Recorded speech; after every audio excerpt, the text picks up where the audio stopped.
예, 안녕하세요. 기상청 날씨 아저씨입니다. 2022년 새해가 밝았는데요. 지난해 아쉬운 후를 털어내고 새롭게 시작할 수 있는 좋은 시기인 만큼 소소한 습관을 만들어 보는 건 어떨까요? 혹시 새해 달려보셨어요? 절기상 대한 정도 될 것 같은데, 그렇죠. 한반도. 이 산둥반도. 예, 이게 한반도예요. 여기에서 우리나라에 영향을 미치는 여러 가지 기단이라고 있잖아요. 기상 요소 중에서 가장 중요한 게 기온? 기온, 오. 그 다음에 또, 그치, 습도. 두 개로 정의를 해요. 그래서 기온과 습도가 일정한 공기 집단, 공기 덩어리를 기단이라고 해요. 기온이 높은 것은 주로 어디에서 발원하냐면 열대에서 발원하잖아요. 그렇죠? 그래서 트로피칼에 T자를 써요. T냐? 혹은 따뜻한 기단이겠죠? 그렇죠? 그 다음에 또는 차가운 기단은 폴라. 폴라. 예. 그 다음에 습도인 경우에는 대륙에서 기온을 뒀느냐? C, 콘티넨탈. 그렇죠? 해양에서 기온을 뒀느냐? 그래서 습도가 높으냐라는 얘기겠죠. 그래서 머린, M을 써요. 그래서 이건 소문자를 쓰고 대문자로 써요. 왜 그러느냐? 나한테 물어보지 마요. 그렇게 쓰도록 우리가 WM에서 정의가 돼 있으니까. 겨울철에 주로 영향을 주는 기단이 바로 시베리아 쪽의 기단이에요. 그렇죠? 시베리아 고기압이라고 하기도 하고, 아까 기단 중에서 어떤 성격을 띠겠어요? P에다가 그 다음에 습도는 C. 그래서 CP라고 했어요. 그러면 이 기단이 가장 발달하는 시기가 언제냐? 언제겠어요? 그러니까 1월달이겠지. 그러니까 그래 우리는 가장 춥겠지. 그런데 태양 고도각이 동짓날에 가장 짧다가 그 다음에 점점 낮이 길어지잖아요. 그럼 동지가 되는 12월 달이 가장 낮아야지. 왜 1월 달이냐? 당연히 뭐가 시간차가 좀 생기죠. 대륙의 특성상 좀 냉각이 생길 거 아니겠어요? 그래서 가장 우리가 시피기단, 다시 말하면 대륙성 기단이 가장 강할 때가 1월 달이에요. 소환과 대한 그 시기 가장 추운데, 우리가 아마 작년에 대한추위, 소환 놀러 가서 얼어 죽었다든지 이런 거 있었었잖아요. 근데 우리나라 절기상 놓고 보면 사실은 1월 10일 전 소환 때 가장 춥고, 그 다음에 좀 1월 한 20일경 넘어가면 약간 날씨가 조금씩 풀리기 시작하는데, 대한 다음에 뭐죠? 드디어 입춘이 봄으로 들어오는 거예요, 봄에. 그래서 이제 이런 속담이 있죠. 대한 끝에 양춘이 있다. 겨울의 마지막 절기, 대한이 되겠고, 그러면 양춘이라고 하는 건 뭐냐면 그냥 한자 그대로예요.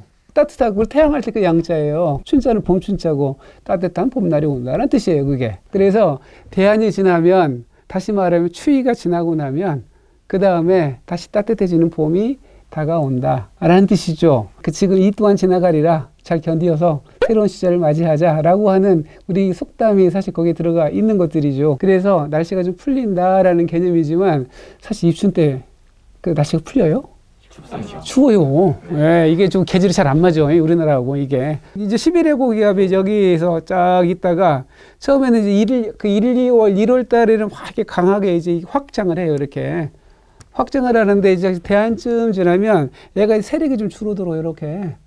세력이 줄어들어서 확장했던 것이 똑 떨어져 나와서 이동성 고기압 형태로 바뀌어요. 그러니까 입춘 때쯤 되면 이동성 고기압이 우리나라 남쪽으로 자주 지나가는 그런 형태가 만들어지죠. 그리고 이동성 고기압이 만들어지면 그 후면으로 남서가 들어오니까 그 사이에 또 기압골이 만들어져서 우리나라를 또 지나가기도 하고. 우리나라가 여가 있고 이동성 고기압 이쪽으로 흘러갔어요. 그럼 여기서 이제 남서기 불면서 저기압이 하나 만들어진단 말이에요, 이렇게. 저기압은 무슨 방향으로 흐른다고 그랬죠? 이렇게 흐른다고 그랬죠. 그러면 이렇게 돌아가면 어떻게 돼요? 남쪽에도 비가 강수가 많이 있고 동풍이 많이 들어오잖아요. 그래서 영동 지방에 1m 쌓이고 이럴 때 주로 이런 패턴들이 많아요. 남쪽에 기압골이 들어오면서 북쪽에는 한기가 있고 두 개가 만나서 동풍이 강해져서 만드는 그 현상들이 많이 일어나죠. 이게 주로 입춘 정도 지나서 이야기하는 거예요. 그러니까 계절이 이제 변하는 시기예요. 고생 끝에 낙이 온다는 뜻이지만 원래 이걸 기상학적으로 푼다면 이제 그런 말이 되겠죠. 입춘이 된다 하더라도 날씨가 춥잖아요. 혹시 들어보셨어요? 체감온도라고 들어보셨어요? 체감온도? 체감. 기상청 홈페이지나 이게 들어와서 보면 기온이 쭉 나와 있고 그 밑에 체감 기온, 체감 온도라고 별도로 표시가 된 게 있어요. 그죠? 예를 들어서 영하 11도라고 해놓고 바람은 3m per sec 하면 체감 기온 몇 도일까? 영하 16도? 16도. 비슷해. 영하 10도 정도. 예. 무슨 이야기냐면, 온도는 그야말로 바람도 사실은 그 바람의 영향을 받지 않고 우리 분자의 평균 운동 에너지를 놓고 따지는 것이니까 그건 기온에 해당되는 것들이고. 그런데 사람은 같은 온도로 하더라도 바람이 어떻게 부느냐에 따라서 이 피부에서 닿는 느끼는 온도가 달라지잖아요. 그렇죠? 그걸 체감 온도라고 하잖아요. 이게 0m라고요. 체감 온도는 11도겠죠. 영하 11도. 그죠? 자, 그런데 만약에 0도라고 0도고 이게 3m라면 체감 온도는 한 영하 3도쯤 돼요.